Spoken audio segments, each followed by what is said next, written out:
Eda Arabis, iniyayabang kanila. Inuuto mo lang naman sila. Ha ha ha. Katwiran mo nga to? Yung baluktot mong katwiran? Tapos yung nasa picture mga kababayan, ang nakasulat ay statement ni FPRRD. Ito yon. And he tagged me to this video mga kababayan. And he commented there. And he said, Eda Arabis, ano pong masasabi nyo? Teacher pa naman po kayo. Kayong mga DDS, kayo ba'y tapat sa inyong pananampalataya sa Diyos o pagkukunwari lang? Kasi nung minura-mura ni Duterte ang Diyos, bakit okay lang sa inyo? Bakit bilib na bilib pa rin kayo kay Duterte? Ang tanong ko lang dyan baka pag nag-away ng personal si Duterte at ang Diyos, ang hirap naman nun kung kay Duterte pa kayo kakampi, di ba? Christian ng Ribo, hello sa'yo sir. Tinag mo ako. Hindi lang yan. Marami pa. But everything you tag me in shares the same ideas. Tapos may nabasa pa ako na sabi mo sir, kung masasagot ko, ay bibilib ka sa akin. Good. Kaya sasagutin kita hindi lang bilang believer, kundi bilang isang taong marunong maghiwalay ng rule of law, facts, at personal opinion po. Let me be clear, Sir Christian, na nanghamon ng debate sa akin. I stand with the former President Rodrigo Roa Duterte. Not because he is perfect, sir, but because I refuse to judge a leader using shallow, emotional, and unbiblical standards. Sa usaping legal at prinsipyo, Sir Christian, ang isang tao ay hindi hinusgahan base sa personal na ugali lang, kundi base sa actions under the law. Hindi ka pwedeng mag-convict ng tao base sa galit mo. Sa prinsipyo ng justice, sir, kailangan ang evidence plus context plus due process. And that's equal to judgment, sir. Hindi yung nainis ka sa sinabi niya kaya mali na siya lahat. Kung salita lang ang basihan mo, that is not justice. That is bias. Ano ba ang constitutional role of government? Or, what is the basic principle of governance, Sir Christian? Ang gobyerno ay may tungkulin to maintain peace and order o magpanatili ng kaayusan, protect citizens o protektahan ang mamamayan, at enforce the law o i-enforce ang batas. So ang tanong, sir, ginampanan ba niya ang duty na yan? Ginampanan ba niya ang role na iyon bilang presidente? Yan ang legal question. Hindi yung mabait ba siya magsalita? Hindi kung nagmura ba siya o hindi. That is irrelevant sa legal evaluation of leadership, Sir Christian. Let's stay grounded po, sir. Ang war on drugs ay policy decision. Ang law enforcement ay mandate ng state. Ang peace and order ay constitutional responsibility. Hindi ito sa usapan ng pagiging mabait magsalita, sir, kundi pagiging effective sa pagpapatupad ng batas. So, sir, kung ang focus mo ay salita, lumilihis ka sa tunay na issue. Ano nga ba ang biblical foundation of law and authority, sir? Romans chapter 13 verse 1 to 4, sir. It says there, authorities established by God, an agent of wrath to bring punishment on the wrongdoer. So, law enforcement is part of God's design for societal order, sir. Ang authority, which is ang gobyerno, ay pinahihintulutan ng Diyos. May role ito na parusahan ang mali at protektahan ang tama. So, ibig sabihin, sir, law enforcement is not evil. It is a function of order. Ang 1 Peter chapter 2 verse 13 to 14, sir, it says there, governors sent by him to punish those who do wrong. So, reinforcement ito ng Romans chapter 13, sir. Ang gobyerno ay may authority to enforce law. So, ang strong stance against crime is biblically consistent, sir. Not automatically wrong. Hindi optional ang enforcement, sir. responsibility yan. Proverbs chapter 21 verse 15. When justice is done, it brings joy to the righteous. Justice benefits society, sir. Strong law enforcement can create peace for abiding citizens. Ang due process and righteous judgment, sir, is a biblical law, sir. Basahin mo ang John chapter 7 verse 24, sir. It says, "Judge not according to appearance, but judge righteous judgment." So, hindi bawal mag-judge, pero dapat righteous judgment, Sir Christian. Based on facts, no? Hindi sa surface level reaction. So kung salita lang ang basihan mo, mali ang judgment mo. Ang Proverbs chapter 18 verse 17, sir, it says there, "The first to present his case seems right, till another comes forward." That verse, sir, is a warning against one-sided judgment. Kaya dapat at kailangan na balance ang pagtingin.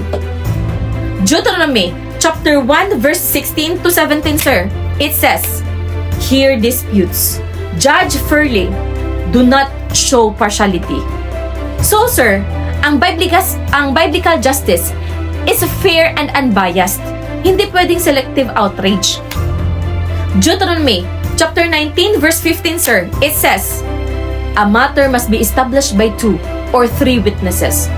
So, sir, it's a biblical principle of evidence-based judgment. Hindi sapat ang isang statement para i-condemn ang buong pagkatao o leadership. And sir, I want you to know na may limitation ng paghuhusga ng tao, Sir Christian. James chapter 4 verse 12, sir, it says there, "There is only one lawgiver and judge." Ibig sabihin, sir, ang Diyos ang ultimate judge. May limit ang authority ng tao. Pwede kang mag-evaluate, but not to act as ultimate judge. Okay?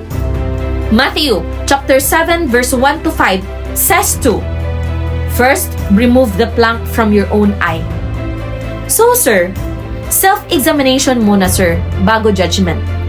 That verse, sir, is a warning against hypocrisy. Hindi mo pwedeng i-condemn ang iba habang ikaw mismo may kasalanan at makasalanan. Romans chapter 14 verse 4, sir, it says there, "Who are you to judge someone else's servant?" Hindi mo hawak ang buhay ng ibang tao, Sir Christian. At may sariling accountability ang bawat isa sa Diyos. Ngayon, Romans chapter 3 verse 23, sir, it says there, "All have sinned." Lahat tayo, sir, guilty. Lahat may pagkukulang. It's a universal sin, sir. Walang exempted. So, walang moral superiority na pwede mong gamitin para i-cancel ang iba. Ecclesiastes chapter 7 verse 20, sir, it says there, "No one who never sins." Ano ang ibig sabihin nito, sir? This verse reinforces equality of imperfection. Kung ang standard mo, Sir Christian, ay perfection, lahat tayo talo. So unfair ang standard mo, sir, kung perfection ang hinahanap mo. 1 John chapter 1 verse 8, it says there, "If we claim to be without sin, we deceive ourselves." Meaning, sir, self-righteousness is deception. Nililinlang mo lang ang sarili mo, sir. Delikado ang feeling na sabihin mong, mas malinis ako. 'Di ba? Now, tingnan natin ang God's standard versus standard, Sir Christian. I mean, God's standard versus your standard, sir. So 1 Samuel chapter 16 verse 7, sir, it says there, "Man looks at outward appearance." This verse, sir, is a surface versus heart. Basahin mo yan lahat. Mali ang judgment kung panlabas lang ang titingnan. You must judge externally, but God judges internally. So incomplete ang judgment mo, sir, kung surface lang. Kuha mo, sir? And Jeremiah chapter 17 verse 10, sir, it says, "I, the Lord, search the heart." So, ang Diyos lang ang may full access, Sir Christian. Hindi mo kayang i-judge ang buong pagkatao ng tao. Diyos lang ang may full knowledge. Kaya hindi mo pwedeng angkinin ang final judgment. Okay? Next, Hebrews chapter 14, verse 13, it says there, nothing is hidden from God's sight. Ibig sabihin, sir, ang Diyos ang ultimate evaluator, hindi ikaw. Okay? Now, let's talk about pride o pagmamataas o kayabangan versus humility o pagpapakumbaba, Sir Christian. Proverbs chapter 16 verse 18, sir, it says there, pride goes before destruction. Ibig sabihin, sir, self-righteous attitude leads to downfall. Delikado ang pagiging mapanghusga, sir. Delikado ang mindset na mas tama ako sa lahat. No? Luke chapter 18 verse 9 to 14, sir. Basahin mo yan lahat. It's about the Pharisee o yung Pariseo versus the tax collector. Ang Pharisee, sir, ay judgmental and self-righteous. They were rejected by God. Ang tax collector, sir, ay humble, accepted by God. So, sir, God honors humility o yung taong mapagkumbaba. Tinanggap ng Diyos ang humble, not the arrogant, sir. Evaluate yourself kung arrogant ka ba. Now, let's be clear, Sir Christian. Ang issue ay governance under law, hindi personal perfection. Ang judgment, sir, ay dapat based on facts, based on role, based on outcomes. Hindi yung based sa galit mo sa isang statement. 'Di ba? Now, balik tayo sa facts, sir. Ang law enforcement is duty ng state. Ang anti-crime policies ay governance tools. Ang public perception of safety matters in evaluating leadership. So, ang tanong, Sir Christian, may epekto ba ang leadership niya sa peace and order? Yan ang legal evaluation, hindi personality attack. Okay?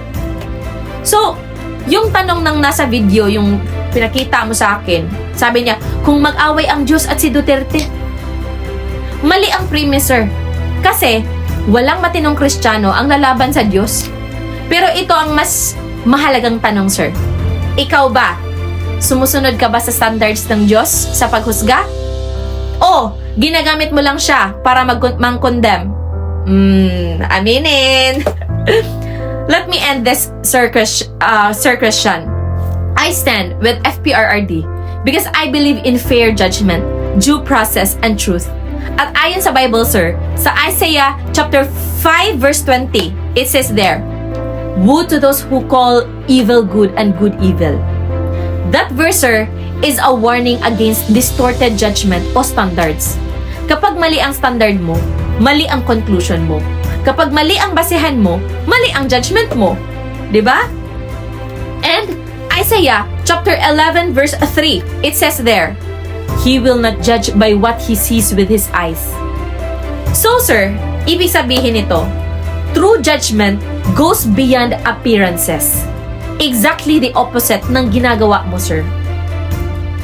Sa huli, Sir Christian, hindi emosyon ang basihan ng katotohanan. Hindi ka rin ang hukom, no? Hindi ikaw yung hukom, sir. Diyos ang huhusga kay President Duterte. At sana, handa ka sa standard din niya. Okay?